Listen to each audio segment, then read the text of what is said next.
지난 며칠 동안 명절 잘 쉬셨습니까? 많이 피곤해 보이신 분들도 계시고, 오늘 더 편하게 쉬셨다가 내일 12월 첫날 하나님의 은혜 가운데 힘차게 한 해의 마지막 시작하시기를 축복합니다. 한 성도가 지친 육신을 이끌고 출근하던 어느 월요일 날 일이었습니다. 이게 운전을 하고 쫙 가는데 옆에 건물에 벽에 한 플래카드가 걸려 있습니다. 그 플래카드에 아주 크게 이런 문구가 적혀 있었습니다. 모든 것이 은혜입니다. 야, 이 성도가 어떤 성도인가? 이 성도는 굉장히 열심히 사는 성도입니다. 주중에 열심히 일하고 주말에 열심히 가정을 섬기고 주일날엔 하나님의 교회를 새벽부터 저녁 늦게까지 섬기는 참 귀한 성도입니다. 쉼없이 일하고 쉼없이 봉사하는 사람이죠.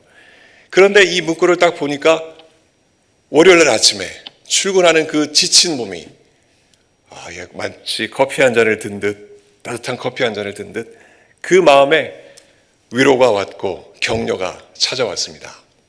얼마나 그 마음이 위로가 되었든지 정말 감사하는 마음, 그 은혜라는 것이 이런 거구나라는 것을 느끼게 되었습니다.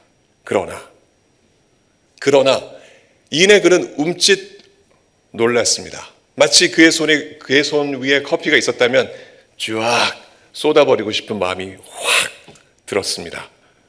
왜 그랬을까요? 그 문구가 적혀있는 큰 플래카드 바로 제일 아랫부분에 아주 작은 문구 하나가 있었기 때문입니다. 그것이 무엇이었을까? 지금은 말씀드리지 않고 이따가 말씀드리겠습니다. 성도 여러분, 제가 지금 드리는 말씀을 잘 들으시고 한번 판단해 보십시오. 제가 드리는 말씀 잘 한번 들어보시고 판단해 보십시오. 우리가 은혜 없이 살 수 없다는 것은 스스로 다 알고 있다. 어떠십니까? 계속 말씀드리겠습니다. 단지 이를 행하지 않고 있을 뿐이다. 이 세상은 다 은혜로 되어 있고 숨 쉬고 땅을 밟고 있는 것도 모든 것이 엄청난 은혜다. 이 은혜를 깨달아 감사하는 마음으로 살아야 한다. 동감하십니까? 이 말에? 예. 그러하시다면 여러분 모두도 그 말씀드렸던 성도처럼 마음속에 위로와 격려를 느끼셨을 것입니다. 그러나 이제 놀라고 불편해하실 겁니다. 이 말은 한 원불교의 교무의 가르침입니다. 원불교 교무의 가르침입니다. 그 성도도, 아까 말씀드렸던 그 성도도 이렇게 놀라고 불편했던 이유는 잠시 은혜 받은 그 플래카드 그 문구 그 밑에 구석에 적혀져 있는 땡땡땡 지역 원불교 포도원이라는 이름이 적혀 있었기 때문입니다. 그렇습니다. 종교가 다릅니다. 하지만 그들의 은혜 교리가 이처럼 기독교를 많이 닮아 있습니다. 지금 이 자리에서 그 교리가 어떠한지, 우리 교리는 이러한데 쟤네 교회는 왜 저럴까, 그것을 논할 가치는 없지만 적어도 그 사람들이 쓰는 그 단어 은혜, 소리도 똑같고 글자 모양도 똑같은 그 은혜는 우리가 아는 은혜가 아닙니다. 그렇죠? 예수 그리스도를 믿고 우리가 갖고 있는 그 은혜와는 다른 은혜입니다. 이런 용어뿐만 아니라 그 종교 믿으시는 분들 건물 내부의 형태, 집회하는 방식, 그 교무, 그 교단, 그 종교 지도자들이 입고 있는 복장, 그 종교가 운영되는 모든 조직, 신도 관리, 이 모든 것이 다 전반적으로 교회를 모델로 삼고 있습니다. 그 밖에 다른 교리들 역시 여느 기독교인들이 딱 들어도 귀를 솔깃할 만한 그런 교리들을 가지고 있습니다. 어디 원불교뿐만이겠습니까? 교회 안팎으로 수많은 종교 집단들이 있습니다. 이단들도 있고 기독교 비스무리한 그런 교회들도 있고, 그 모든 종교 집단들이 정통 교회와 닮은 교리와 체계를 갖추고 은혜를 말하고 있습니다. 그것 때문에 우리는 혼란스러운 이 세상을 살아가고 있는 것이죠. 그러나 아무리 그들이 교회를 그럴듯 모방해도 그 사람들이 모방하지 못하는 한 가지가 있습니다. 그것이 무엇일까요? 예수 그리스도입니다. 예수 그리스도는 아무리 모방하려고 해도 100% 모방할 수 없습니다. 마네킹이 아무리 사람 모습을 닮았어도 그 마네킹 속에 사람의 생명이 없듯이 종교가, 세상의 각각 종교가 아무리 교회 형태를 닮았어도 그 속에 예수 그리스도는 없습니다. 예수 그리스도가 누구신가? 우리는 잘 압니다. 하나님의 외아들이십니다.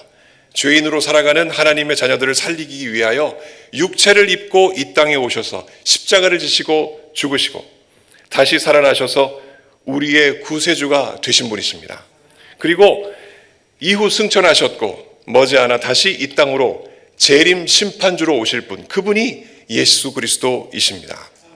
우리는 그 예수 그리스도께서 주시는 구원의 은혜를 이미 받았고 지금 그 은혜에 감사하면서 그 은혜를 서로 나누고 나만 갖고 있는 것이 아니라 모르는 사람들에게 전하기 위해서 애쓰며 우리는 살아가고 있습니다.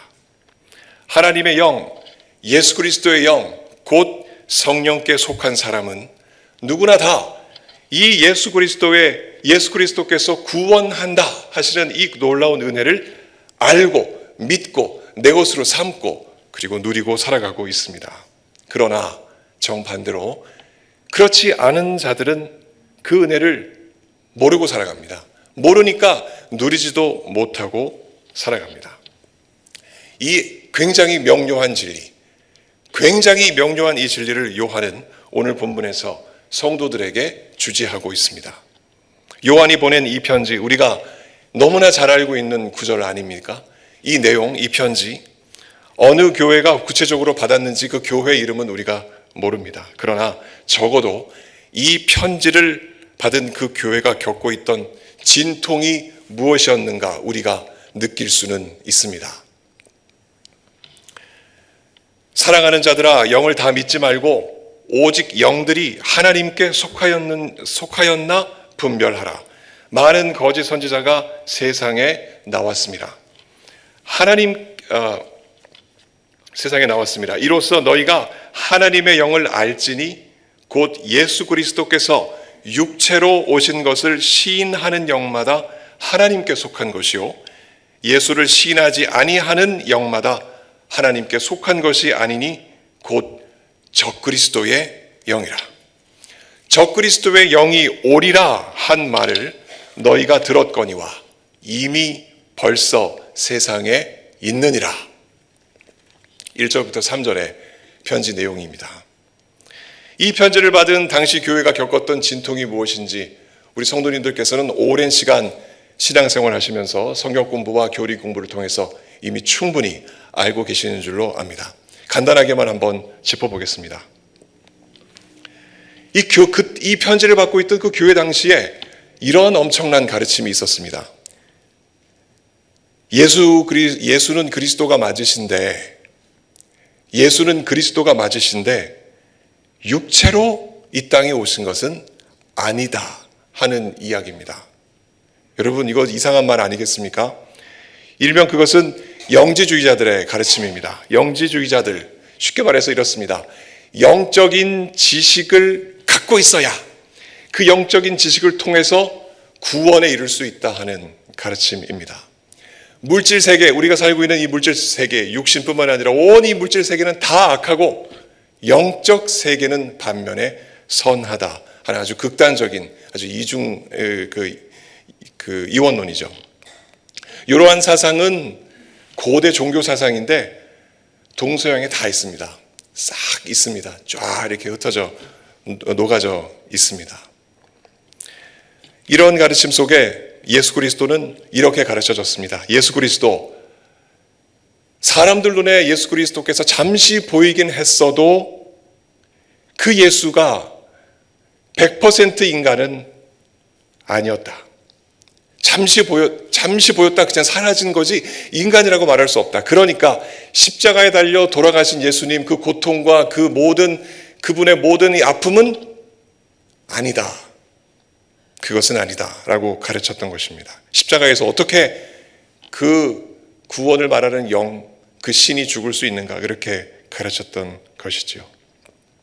그러니까 사람이 구원을 받는 것은 예수 그리스도의 대속을 통해서가 아니라 자신의 본질을 깨닫는 지식부터 시작한다는 것입니다. 내가 누구인가?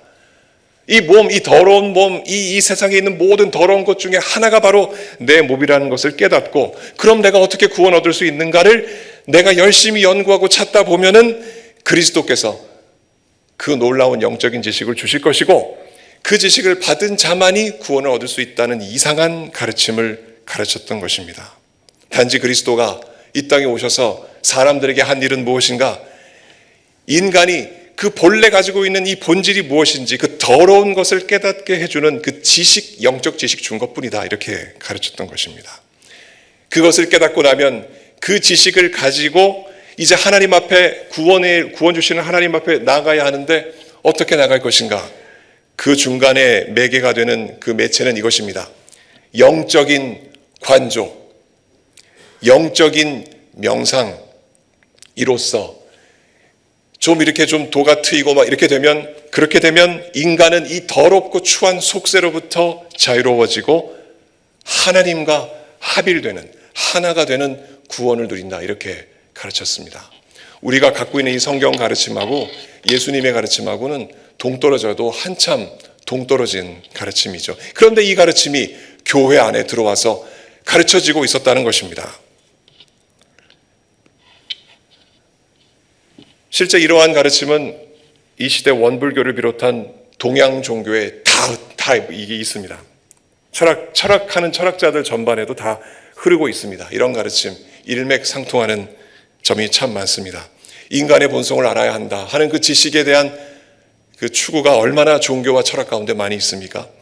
그 지식을 알게 되면 열반 이런데, 니르바나 이런데 도달하게 되고, 영적인 깨달음이 차고 차면 결국 구원으로 가까이 가게 된다라는 가르침. 그러나 성도 여러분, 아무리 이러한 가르침을 예수 그리스도라는 이름을 명패로 걸어놓고 가르친다 하더라도 그 속에 우리가 믿고 있는 그리스도 예수가 있는가? 여러분, 있습니까? 우리가 믿고 있는 예수 그리스도가 그 가운데 있는가? 거짓 선지자들, 많은 종교인들이 예수 그리스도를 거론합니다. 예수는 이렇다, 예수는 저렇다 말을 합니다. 그러나 그들이 믿고 있는 예수 그리스도 속에 우리가 믿고 있는 성경이 말하는 구원이 과연 있는가 생각해 봐야 합니다. 그러나 그 생각 끝에 우리의 답은 분명하죠. 없다, 이것입니다. 없습니다. 스스로의 힘으로 그리스도 예수에 대한 지식을 쌓고 또 그 신비한 경험, 예수 이름으로 여러 가지 겪을 수 있는 신비한 경험으로 하나님께 가까이 갈 수 있다 하는 그런 가르침은 틀린 가르침인데, 참 묘하게도 요한이 썼던 이 편지, 이 시대뿐만 아니라 이 시대에도 교회 안에 복음이라는 이름으로 예수 그리스도라는 명찰을 달고 구석구석의 교회 안에 흐르고 있습니다. 감사하게도 우리 교회는 없습니다.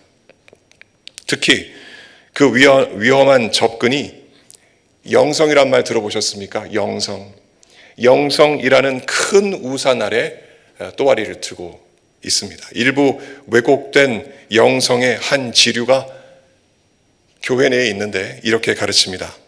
인간의 오감, 그러니까 시각, 청각, 촉각, 후각, 미각 뿐만 아니라 육감, 그리고 내적인 심령의 진지한 갈망이 하나님 알고 싶다, 치성을 쌓고 싶은 그런 갈망이 있지 않습니까?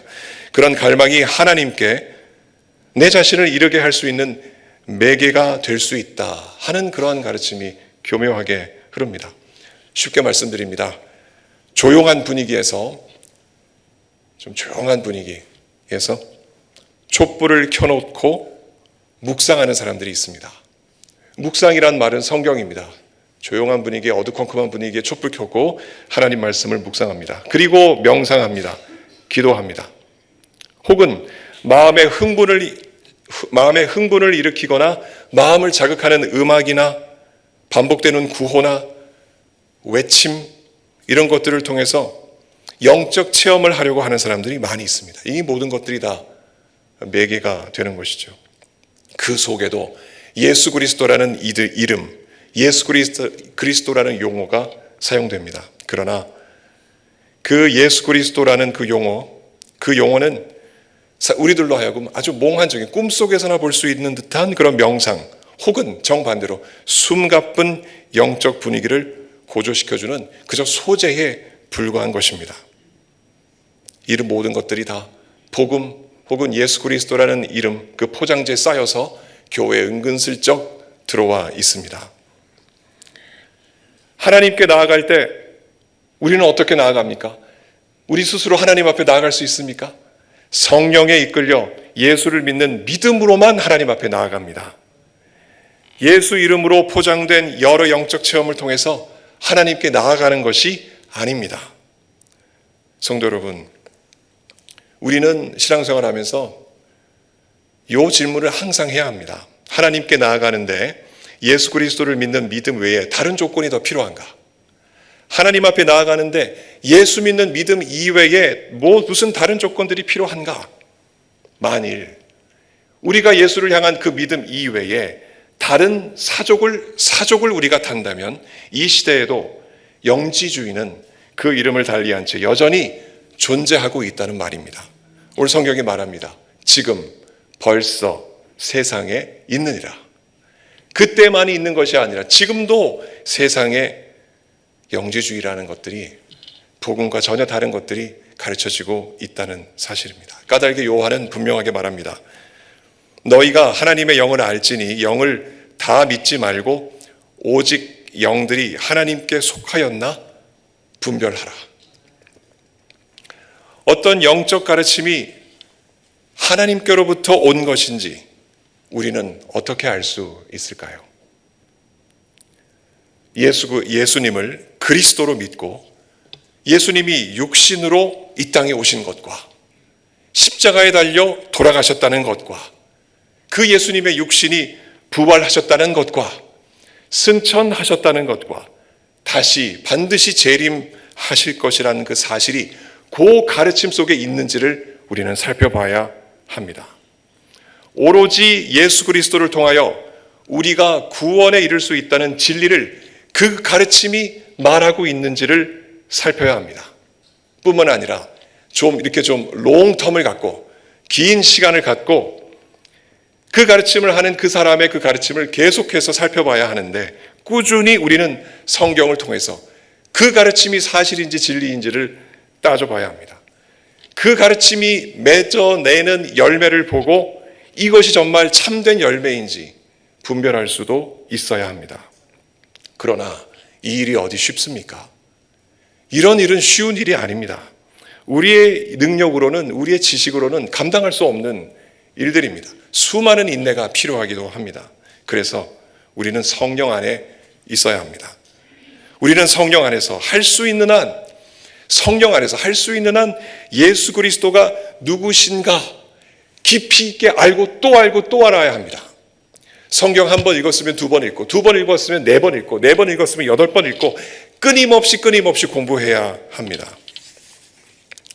또 그 모든 성경의 진리와 가르침을 집대성한 교리를 제대로 된 참된 교리를 배우고 익혀야만 합니다. 이미 성령께서 우리를 그 길로 인도하고 있지 않습니까? 우리는 성경을 공부합니다. 묵상합니다. 끊임없이 공부합니다. 그리고 하이델베르크를 참된 교리를 공부하고 있습니다. 이 이끄심에 순응하고 따르는 것이 성령의 뜻을 따르는 겁니다. 그리고 그러한 순종이야말로 교회를 공격하는 거짓 선지자들의 공격에 맞서 만반의 대비를 갖추는 것입니다. 요한은 이렇게 말합니다. 4절과 6절입니다. 너희는 하나님께 속하였고 또 그들을 이겼나니. 6절입니다. 우리는 하나님께 속하였으니 우리는 진리의 영과 미혹의 영을 이로써 아느니라. 이로써 구분하니라. 분별하니라. 우리가 하나님께 속하면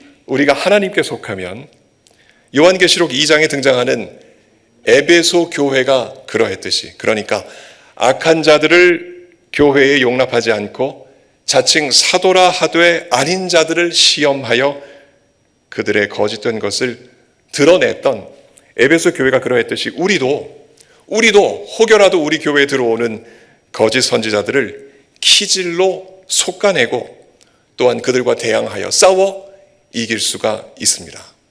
우리가 하나님께 속하였으니 그것이 가능한 것입니다. 우리 속에 하나님 역사하시는 분은 하나님이시기에 또 그 하나님은 오늘 본문 요한이 말하듯이 그 역사하시는 하나님은 사탄보다 크신 분이시기에 우리가 하나님께 속하면 우리는 진리를 붙잡고 거짓을 이겨낼 수 있는 것입니다. 이러한 영적인 승리야말로 정말 놀라운 하나님의 은혜가 아니겠습니까? 그런데 더 놀라운 것은 승리를 주시는 이 하나님의 은혜는 우리를 마침내 온전한 구원으로 인도한다는 것입니다. 승리를 계속 맛보다 보면 결국엔 마지막 날 우리를 온전하게 구원으로 이끌어 가시는 예수 그리스도의 놀라운 은혜를 덧입게 되리라 하는 것입니다. 오늘은 11월 30일, 이제 내일이면 12월 1일입니다. 12월이 오면은 한국 현대사의 크리스마스 기적이라고 불리는 구원의 역사가 우리의 기억에서 되살아납니다. 여러분 아시죠? 크리스마스의 기적. 그 기적 잘 모르십니까? 제가 지금 드리는 이 말씀을 들으시면 다 기억이 나실 것입니다. 그 기적은 이것입니다. 눈보라가 휘날리는 바람찬 흥남부두에서 있었던 흥남철수입니다. 1950년 12월 15일부터 그달 크리스마스 이브인 12월 24일까지 약 열흘간 흥남부두에서는 195척에서 200척의 적 정도 되는 배들이 군인 10만 명 그리고 민간인 10만 명을 남한으로 철수시켰습니다. 여기서 민간인 10만 명이 철수할 수 있었던 배경에는 그 미군 군속으로 일했던 현봉학 박사의 정말 간절한 노력이 있었습니다. 그는 그 흥남 함은 그곳이 그분의 고향이었다고 합니다. 그 고향 땅 기독교인들이 박해를 피해서 남한으로 피할 수 있도록 그 당시에 미군 군단장 알몬드 장군 그 사람을 끝내 설득한 이후에 집차를 타고 그 주변에 있는 여러 교회들에게 막 달려가서 알리는 그런 일을 했습니다. 자, 배가 있으니 가서 빨리 타라고.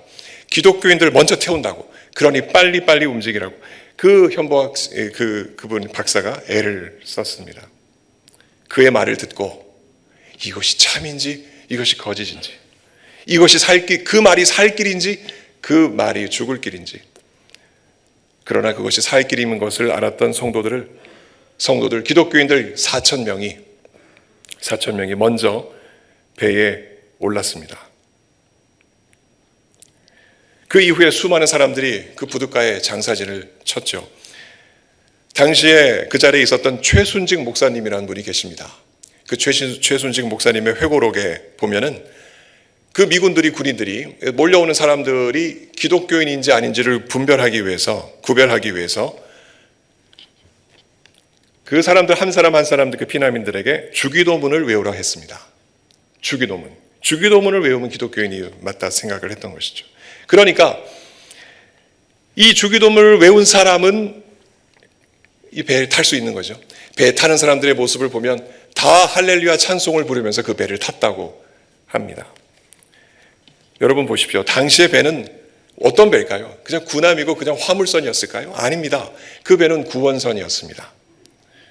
주기도문은 무엇일까요? 우리가 예배 때마다 고백하는 이 주기도문, 그것은 그냥 입술로 한번 뱉으면 허공으로 날아가는 그런 소리입니까? 아닙니다. 주기도문은 탑승 티켓이었습니다.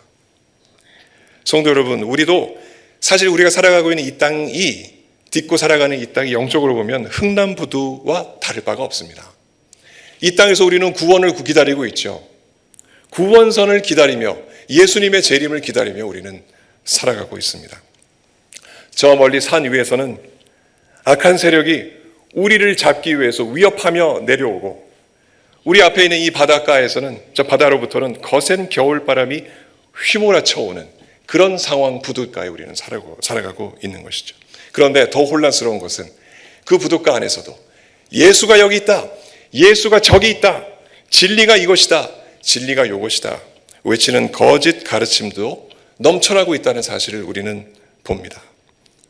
그러나 그 가운데 우리의 삶은 어떻습니까? 우리는 요동 없이 예수님이 강림하셔서 우리를 건져주실 것이라는 이 믿음을 붙잡고 우리는 흔들리지 않고 이 진리 가운데 지금도 살아가고 있지 않습니까?